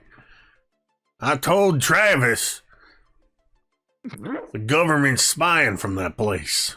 They got secret army base underneath the processing plant, and they got surveillance satellites that fly in geosynchronous orbit over top of Paradise, and they can look into any one of your houses, they can look into any one of your businesses, and they can look into your mind." I poke Laz with my bat, kind of very subtly, and I'm just like, I kind of like give him a look like, these people are crazy. And he says, like I was telling Travis, if you want to make sure they can't peer into your mind, and he pulls off, he's wearing a Detroit Tigers hat, and it looks very worn and dirty, but he pulls it off his head and he holds it up, and the light catches, and you can see it's lined with tinfoil. All you got to do is put tinfoil on the inside of your hat. Don't go doing like them fools, drawing attention to themselves, wearing tinfoil on their heads. You got to put it inside your hat. Then nobody knows. Otherwise, they're going to figure out a way around it. Thank you, Travis. Or thank you, Chad. That's the smartest thing I've ever heard. I never thought to put it like inside your hat. Oh, man. While that guy is going off on his wild tangent rant, Coop breaks off a tiny piece of the remaining donut. Oh my god. Leans close into Laz, discreetly hands the piece of donut to Templeton, and whispers, Here you go, Tempe. sorry, stage whisper, Here you go, Tempe. You should probably be really quiet in this meeting. Don't say anything. I imagine Templeton sort of ducked down inside the collar of Laz's t-shirt and trying to be as inconspicuous as possible. You can't help but feel the little tiny rat claws kind of digging into your shoulder, the back of your neck. You get a little bit of that involuntary twitching from that, but the meeting seems to go on like this for a few minutes. A couple people speaking up. They seem to be spouting really wild conspiracy theories. One person is convinced that the new construction is the construction company that is building the new neighborhood, Blue Water Construction. They're convinced that they are actually government contractors adding on to the government base. There's somebody else that is convinced that there is a monster that lives under the mud in South Bear Lake by the lighthouse.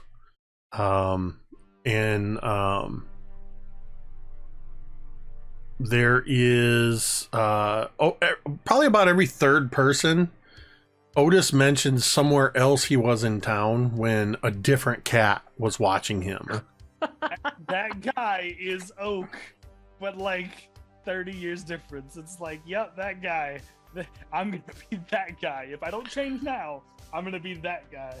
And you can see, the longer this goes on, you can almost see at the head table, Nora, the librarian, remains hands folded in front of her, kind of watching. She's definitely keeping an eye on all of you. And Dr. Lachlan and Molly Moses, they both look almost bored. Frank has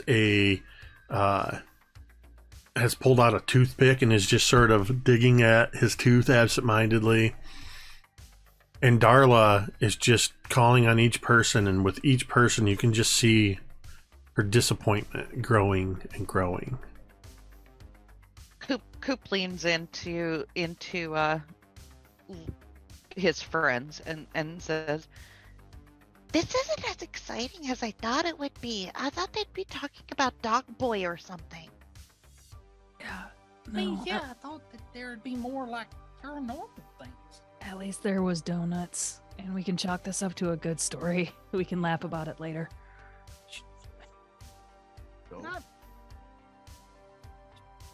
Should I say something? I feel like No, No. What? we do not want to be counted among these people. I mean, but I mean, if you have a story from like back home or something, sure, but I wouldn't talk about anything that we've been through. nothing from here. Well, No. nothing that directly impacts space, the time, the universe, and everything.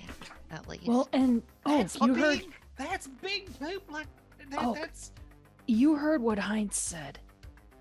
We don't necessarily trust Darla. Okay, right.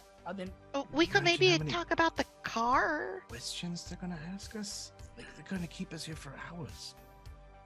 like if I tell them, what do you do if your friend turns into a werewolf, kind of thing? Like Yeah, I think that's not the kind of thing you should bring up, and I agree Or- with Laz. If or you like- bring that up, they're gonna. You all hear, interrupting your whispered conversation. And turning around, you see that Nora has gotten up from the table, walked through the one door of this back room, come around, and is in the other door, right at the back of the room, standing by all of you. Is there something you'd like to share with the rest of the society? You were all insistent on being here, and you seem to have something to say. There was a black Trans Am that almost ran me over. Yeah, I But- hit it but with it a didn't- baseball. It's got a It dent in didn't the seem to spoiler. have a driver or any. Like it was really spooky. Hold on a minute. What's going on back there, Nora? We have some new visitors that were told to sit quietly and observe. They were invited by you, they say, Darla. And she kind of looks and says, "Oh, yes, of course. I invited them all when I met them with the welcome wagon. you know, the usual treatment for new visitors, and I told them they should stop by if they were interested in some of the goings on here in town and the more interesting things. And well, I'm sorry we don't have more interesting stuff for you. Well, they seem to have something to share. And Darla immediately perks up. Well, please do. That is why we are here at the Paradise Phasmatological Society, is to talk about quirky, weird, and paranormal things. If you've witnessed something like that, we would absolutely like to take note of it. Hello there. I'm Kenny Cooper. Nice to meet you. You could call me Coop. There's so many of you here. I'm in town visiting my grandmother at the place over there. And You see that Oak kind of comes over and puts a hand on your shoulder and just like, it's okay. You're with us. It's all right. there's We're so here." many people. I don't like talking and Imagine okay. them in their underwear. Oh, that's really gross. that's what I've been told is Okay, a way to ease your. If you think that they're embarrassed, you're embarrassed too. It's okay. oh, so we were up at Twilight Grove, and when I was crossing the street, this scary black car almost ran over me, and it didn't It run over crushed me his- though. Crushed his Bananarama. It crushed my Bananarama, and then it backed up, and then it zoomed off, but it kind of disappeared, and that was really weird and supernaturally. But we came here today because we were kind of hoping to hear if there were any stories about Dog Boy or the spooky house. Interesting. Was a black Trans Am, tinted windows. And a dent in the spoiler. Yes. That's the one. It's like a Christine car. And the tinfoil hat dude, Chad, he goes, you see, as you're mentioning the car, and Darla sort of says it out loud again, you see him going, see? I told you I wasn't seeing things. I told you there's racing cars out on 22 after midnight. These kids have seen one of them. It still doesn't account for any kind of paranormal. They said they disappeared. I seen them racing. And the Kinda next just day, drove away. there's no sign of their skid marks, and ain't nobody seen any of these vehicles around town. Laz laughs at skid marks. Shut up. Well, it didn't exactly disappear, sir. It just kind of drove away. But if any of you guys see it, and there's a dent in the spoiler, we're supposed to let the sheriff know. That's what the guy said. So. Yeah, the sheriff. And you sense a note of disdain in Darla's voice when she says that.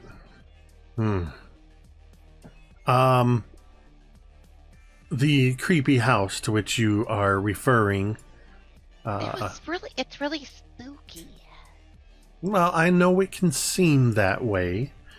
That house has been in my family for a few generations now. It is one of the first houses built in Paradise, Michigan. Oh, And yes, no. it has seen better days. And yes, I'm so sorry, ma'am. I didn't know it was your house. well, locally it's known as the Stapler House. And it is where, I'll well- bet a new coat of paint will fix that right up. and somebody else goes in the back goes, and a whole lot of bleach. And then you hear a little whispering and says, I heard the blood was all over the walls and the ceiling too. And around the room you pick up little bits and pieces, and Darla sort of talks over him and says, yes, the house fell into a bit of disrepair in the late 50s after, well, there were a series of unpleasant murders at the house. And As opposed to a pleasant murder, and I kind of look at Laz for approval. well, He was thinking it. I was trying to not to be uncouth towards you children, but yes, they were grisly murders that took place, and none of the family wanted to stay in the house for a while. And I've been trying to arrange for us to take a tour there as a society, but my cousin, who oversees the property, is telling me that there are still some structural problems on the inside, and it's not safe to take people in there. So I would encourage you children to stay away from the Stapler house. We wouldn't dream of going in there uninvited. That would be wrong. Why would you put candy in a bowl and ask us to take it? That would be trespassing. We wouldn't dream of it. I don't break the law. I don't break the We law, ma'am. wouldn't put ourselves in spooky danger for no reason, man. Well, that's good to know. And I wouldn't be roaming around after dark. Once the street lights come on, you get back to your grandparents' house. Because of the dog boy? It's a dog man. The Michigan dog man. And you hear everybody get kind of quiet. They kind of look to Darla.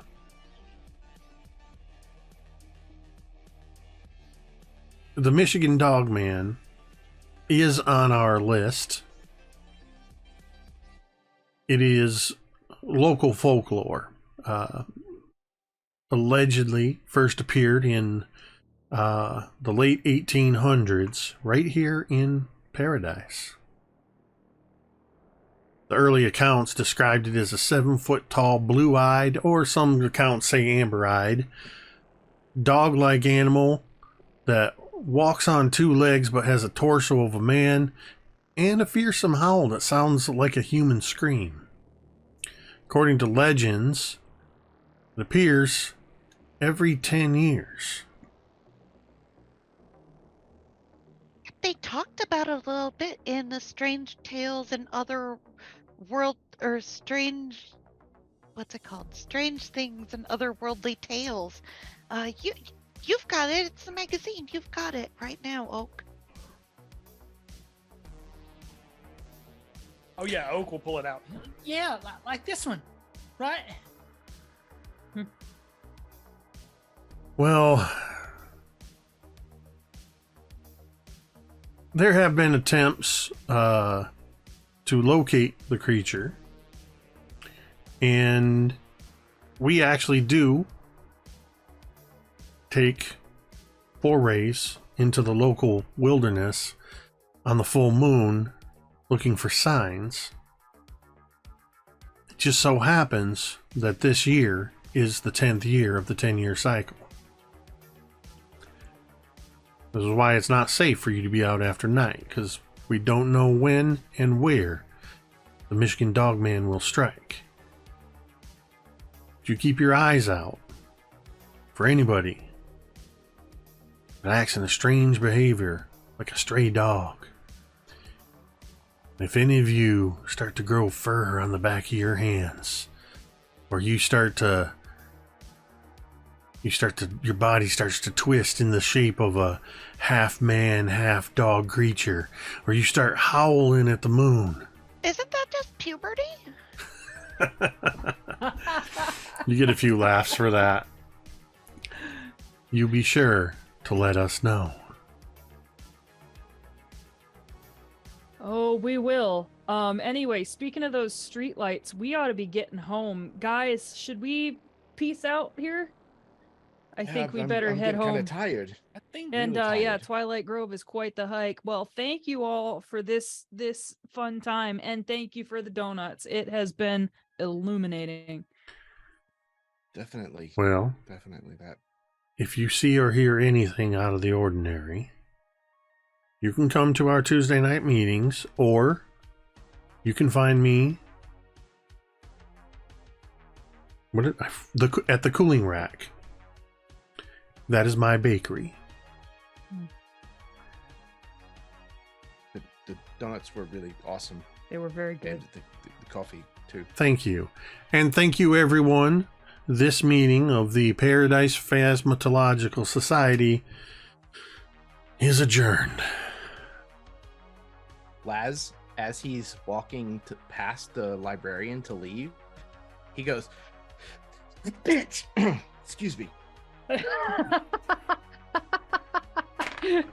And I could see that Oak kind of wants to ask more questions, and I would kind of put my hand on his shoulder and squeeze a little too hard. I'd be like, "Let's go." Just We can't be late. We'll get in trouble. oh, you're right. We'll get eaten by the wolf man. Go dog man. He looks down at the patch on his jacket that says ooze, and just internally a little tiny tear comes out, and just "Ah, these are my people. I hate it." And he'll graciously be taken out with the rest of you because he knows it is for the best. Mm-hmm.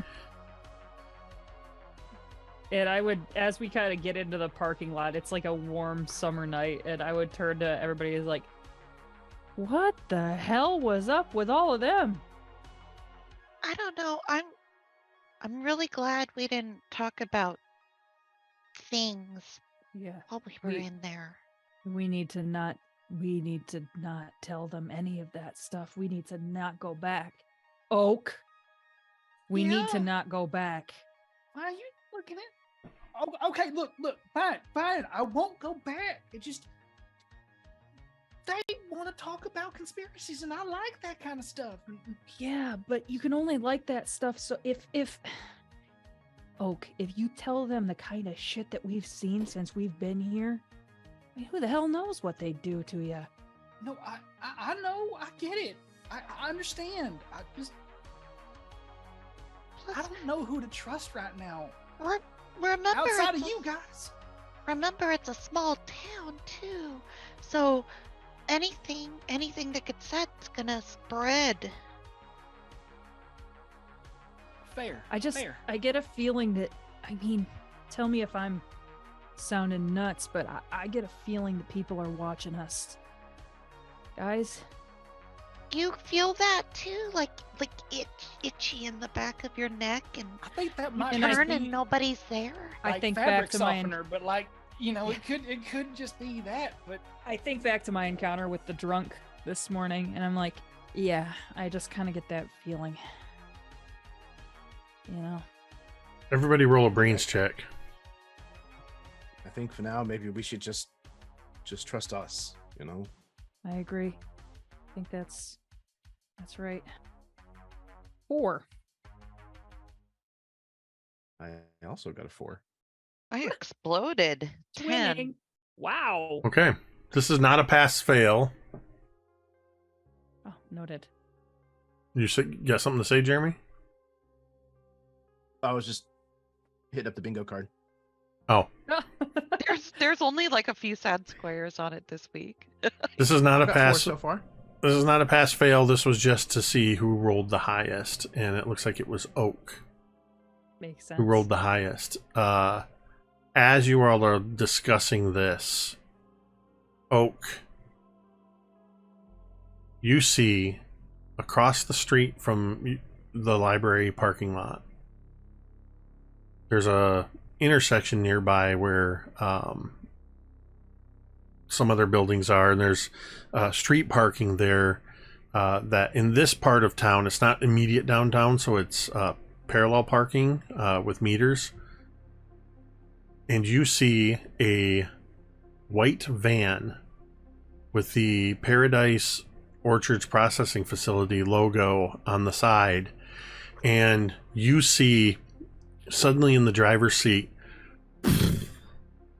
orange illumination as somebody, you can see the twin reflections of the flame in glasses, and you catch just a glimpse of a bearded man lighting a cigarette, and then you just see that red cherry of the cigarette and smoke trail out the window. And then and the headlights come on, and the van very slowly starts to roll away. Is it dark? It's that kind of night where the streetlights are just starting to flicker on, and the everything is in stark silhouette because the sky is those shades of purple and yellow and orange as the sun has gone down, and you've got not much time to get back. It's probably going to be full dark by the time you get back. As this van drives off, do you say anything or do anything? At heightened sense of like people are watching us, I make a head nod toward the van. Guys, I think you know what? I think I agree with you. I think we should go home right now. Yep, right now. Yeah. Maybe take the long way around, you know? How about you lead the way, Conan? We'll follow you. Yeah. As you all take your bikes and your skateboard and you're heading back, Laz, you can tell us what you had done as you all passed by Littlefinger Frank's. How did Laz deface this sign? How does the sign read again? It's been forever since I honestly don't remember. Everyone likes it's my a wiener wieners. joke. Yeah. There's like a, what is it? There was like a hot dog cartoon. Anthropomorphized hot dog. Some sort of cartoon hot dog. Yeah, it might have an extra wiener now. like a big boy, like a big boy. Yeah. The classic, Yes. the classic drawn-on pubic hair, and Yes. okay. So you see that as you're all passing by, and as you get onto the street, heading out of the main part of town, and you pass by the darkened construction yard, where you can see the several houses in process of being built. You're heading towards Twilight Grove. You see a white and green, so it's mostly white, but it has green accents. You see it as it passes under a streetlight. A souped up Monte Carlo with big, thick tires on the back. It's got a cutout on the engine, and you can see the engine scoop sticking out the front, and it just rolls by on M22.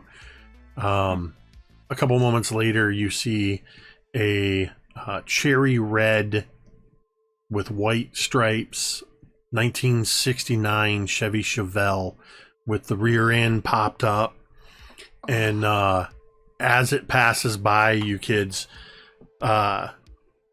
it's just, and as they pass by you just hear,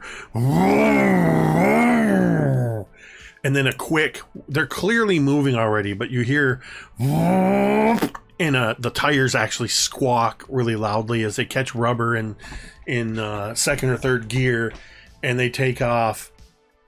And as you pull into Twilight Grove, you see emerging from the shadows the black Trans Am. Very slowly, it's coming around from the backside of the Twilight Grove, and it just very slowly drives by all of you, I flip it off as it goes by. pulls up the little hill, and before it's even pulled up the hill, you just hear the tires start spinning, the rear end fishtails, and it takes off after the other cars. And as you come down the hill and start heading towards your grandparents, Rosie, you see coming around the curve, I've forgotten the make and model, I haven't referred to Tamiko's notes, but the blue car, the same one that you Dodge saw, Dart. the Dodge Dart, all souped up, and the same one that you saw in parked in the garage in the miniature. And as it comes rumbling by, you see a dent in the door Oh. as it pulls up the hill. This one a little more controlled and gets up onto the main road, and that's when you hear the tires spin, and it sits there for a minute, smoke starting to billow up, and then and you actually see the front end just lift a tiny bit, and then it takes off into the night. And I that would is get close to Laz real quick, and I would say, I'm not saying you should slash their tires, but I'm not saying you shouldn't slash their tires. Laz looks at Rosie a little surprised. All right. All And I right. smile. and we see sort of one of those high crane shots as you all start. You sort of finish and you separate and go into your individual grandparents' house.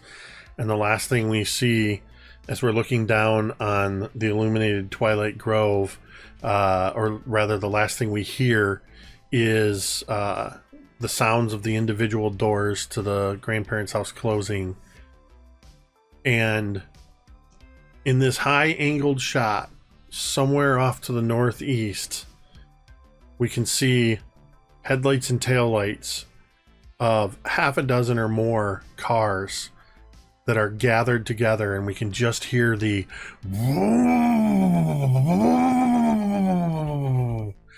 and that's where we're going to end tonight's session. Awesome. Ooh, the mystery continues. All right, so this was a little bit of a fill in the week, a little bit of downtime. You guys had some chances to do some things. You have a little bit of discussion amongst yourselves, and hopefully cue me in a little bit before next week's game. What do you guys want to do next week? Where are you all? The haunted house. That's my vote. I kind of really like Coop kind of really wants to go, but kind of doesn't, because one of the fears is ghosts. Oh, perfect. So we're definitely going to the haunted house, is what I'm Yeah. hearing. Okay, Yeah. Definitely what Laz is wanting to do. Like, good to know. This is And- this is fun. This Oh, is fun. I don't can care use what his video camera. yeah, Oh. we can get some poltergeist stuff. The in first there and, found footage film. found footage. Blair Witch ain't got nothing on me. Yes. All right. Yes. Well, this was Welcome to Paradise, Michigan, episode 14, settling in for the summer. Next week's is what? Amityville Horror, the Paradise Horror Staple House, the Staple House Murderers, Staple House murders. 4 new victims. Murder, she wrote. I love it. I've got a week to come up with a clever title for that one, but be sure to tune in next week for that. Thank you everybody who hung out Jake, with us. Jake, Yep. I got one for you right now, man. Just use Oingo Boingo. Just use Oingo Boingo and Dead Man's Party. There you go. Done. Done. Awesome. So thank you everybody who joined us, whether you're watching live with us or you're catching this on the VOD later, or if you're somebody that likes to lurk quietly in the chat. We appreciate you all the same. Thank you for everybody that's hanging out in the chat.